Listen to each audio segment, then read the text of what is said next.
Hello friends, ನಮಸ್ತೆ. ನಾನು ರೂಪಾ. ನನ್ನ ಯೂಟ್ಯೂಬ್ ಚಾನಲ್ಗೆ ಮತ್ತೆ ಸ್ವಾಗತ. ಇವತ್ತು ನಾವು ನಿಮ್ಮ ಮೆದುಳನ್ನು ಆಳುವ 3 ರಹಸ್ಯ ಶಕ್ತಿಗಳು, ತ್ರಿಗುಣಾಸ್, ಈ ವಿಷಯದ ಬಗ್ಗೆ ಮಾತನಾಡೋಣ. ಪ್ರಕೃತಿಯಲ್ಲಿ 3 ಶಕ್ತಿಗಳಿವೆ. ಅವು ನಮ್ಮ ಮೆದುಳಿನ ಆಪರೇಟಿಂಗ್ ಸಿಸ್ಟಮ್ಗಳಿದ್ದಾಗೆ: ತಮಸ್ಸು, ರಜಸ್, ಸತ್ವ. ತಮಸ್ ಅಂದ್ರೆ ಇದು ಜಡತ್ವ. ಇದು ನಿಮ್ಮ ಬುದ್ಧಿಯನ್ನು ಮಂಕುಗೊಳಿಸುತ್ತದೆ. ಇಲ್ಲಿ ಕೇವಲ ನಿದ್ರೆ, ಗೊಂದಲ ಮತ್ತೆ ನಾಳೆ ಮಾಡೋಣ, ನಾಳೆ ಮಾಡಿದ್ರಾಯ್ತು ಎಂಬ ಮುಂದೂಡುವಿಕೆ ಮಾತ್ರ ಇರ್ತದೆ. ರಜಸ್ ಅಂದ್ರೆ ಇದು ಚಲನೆ ಮತ್ತು ಹಪಾಹಪಿ. ನಾನು ಗೆಲ್ಬೇಕು, ನಾನು ಓಡ್ಬೇಕು, ನಾನು ಇನ್ನೂ ದುಡಿಬೇಕು, ನಾನು ಇನ್ನೊಂದು ಸಂಪಾದನೆ ಮಾಡಬೇಕು ಎಂಬ ಹಠ. ಇದು ಶಕ್ತಿಯನ್ನು ನೀಡುತ್ತದೆ. ಅತಿಯಾದ್ರೆ ಇದು ನಿಮ್ಮನ್ನು ಸುಟ್ಟು ಹಾಕುತ್ತದೆ, ಬರ್ನ್ಔಟ್ ಆಗುತ್ತದೆ.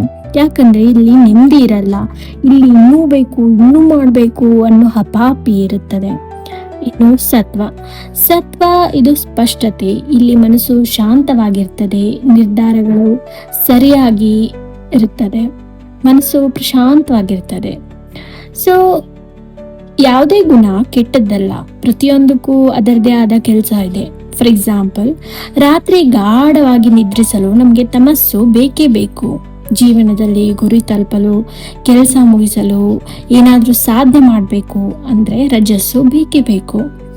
ಜ್ಞಾನ ಪಡೆಯಲು, ಏನಾದರೂ ಕಲಿಬೇಕು ಅಥವಾ ಸರಿಯಾದ ನಿರ್ಧಾರಗಳನ್ನ ತಗೋಬೇಕು ಅಂದ್ರೆ ನಮಗೆ ಸತ್ವ ಬೇಕೇ ಬೇಕು. ಇರೋದು ಗುಣಗಳಲ್ಲಿ ಅಲ್ಲ, ಅವುಗಳ ಅಕಾಲಿಕ ದಬ್ಬಾಳಿಕೆಯಲ್ಲಿ. ಮಲಗುವಾಗ ರಜಸ್ ಇದ್ರೆ ಅದು ಇನ್ಸೋಮ್ನಿಯಾ ಅಂದ್ರೆ ನಿದ್ದೆ ಬಾರದ ಸ್ಥಿತಿ. ಕೆಲಸ ಮಾಡುವಾಗ ತಮಸ್ಸಿದ್ರೆ ಅದು ವೈಫಲ್ಯ. ಯಾಕಂದ್ರೆ ನೀವು ಸದಾ ಕೆಲಸನ ಮುಂದೂಡ್ತಾ ಇದ್ದೀರಾ.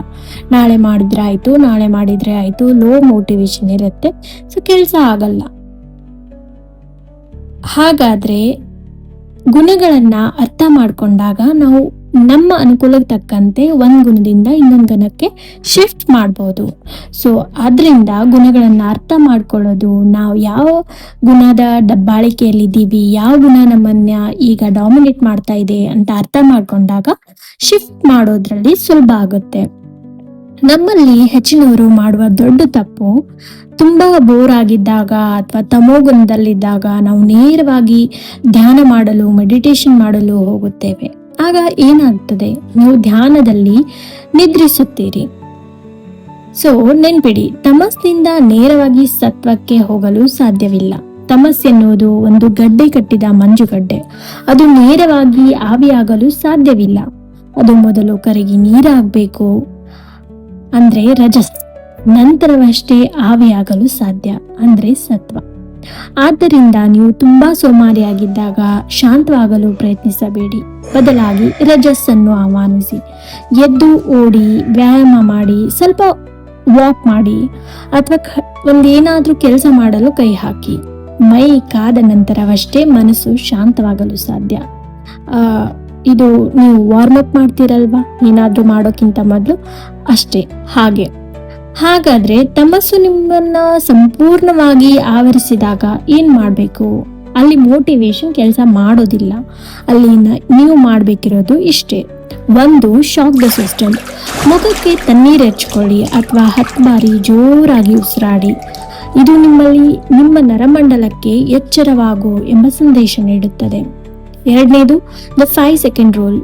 ಯೋಚನೆ ಮಾಡಬೇಡಿ. 5, 4, 3, 2, 1 ಎಂದು ಎಣಿಸಿ. ಕೇವಲ ಎದ್ದು ನಿಲ್ಲಿ ಅಥವಾ ಈ ಕೋಣೆಯಿಂದ ಇನ್ನೊಂದು ಕೋಣೆಗೆ ಹೋಗಿ. ಆ ಕ್ಷಣದ ಚಲನೆ ನಿಮ್ಮನ್ನ ತಮಸ್ನಿಂದ ರಜಸ್ಗೆ ತಳ್ಳುತ್ತದೆ. 3ನೇದು, ಎನ್ವೈರನ್ಮೆಂಟ್. ನಿಮ್ಮ ಸುತ್ತಮುತ್ತಲಿನ ಜಾಗವನ್ನು ಸ್ವಚ್ಛ ಮಾಡಿ ಅಥವಾ ಸ್ವಲ್ಪ ಸನ್ಲೈಟ್ ತಗೊಳ್ಳಿ, ಸ್ವಲ್ಪ ಬೆಳಕನ್ನು ತಗೊಳ್ಳಿ, ಅಷ್ಟೇ. That's it. ಇಷ್ಟು ಮಾಡಿದ್ರೆ ಸಾಕು, ನೀವು ತಮಸ್ನಿಂದ ರಜಸ್ಗೆ ಬರ್ತೀರಾ. ಜೀವನ ಎಂದ್ರೆ ಈ ಗುಣಗಳ ಮೇಲೆ ಸವಾರಿ ಮಾಡುವುದು. ನೀವು ಗುಣಗಳ ಕೈಗೊಂಬೆ ಆಗಿರ್ತೀರೋ ಅಥವಾ ಅವುಗಳ ಮಾಲೀಕರಾಗ್ತಿರೋ ನಿರ್ಧಾರ ನಿಮ್ದು. ಹಿಂದೆ ನಿಮ್ಮ ಸ್ಥಿತಿಯನ್ನು ಗಮನಿಸಿ. ನೀವು ಎಲ್ಲಿದ್ದೀರಿ? ತಮಸ್ನಲ್ಲೋ, ರಜಸ್ನಲ್ಲೋ ಅಥವಾ ಸತ್ವದಲ್ಲೋ? ಕಾಮೆಂಟ್ ನಲ್ಲಿ ತಿಳಿಸಿ. ಈ ವಿಡಿಯೋ ನಿಮ್ಮಲ್ಲಿ ಸಣ್ಣ ಬದಲಾವಣೆ ತಂದ್ರು ಅದು ನನ್ನ ಸಾರ್ಥಕತೆ. ಧನ್ಯವಾದಗಳು. ಮುಂದಿನ ವಿಡಿಯೋನಲ್ಲಿ ಮತ್ತೆ ಸಿಗೋಣ. ಕಂಟೆಂಟ್ ಇಷ್ಟವಾಗಿದ್ದಲ್ಲಿ ಲೈಕ್ ಮಾಡಿ, ಕಾಮೆಂಟ್ ಮಾಡಿ, ಸಬ್ಸ್ಕ್ರೈಬ್ ಮಾಡಿ. Thank you.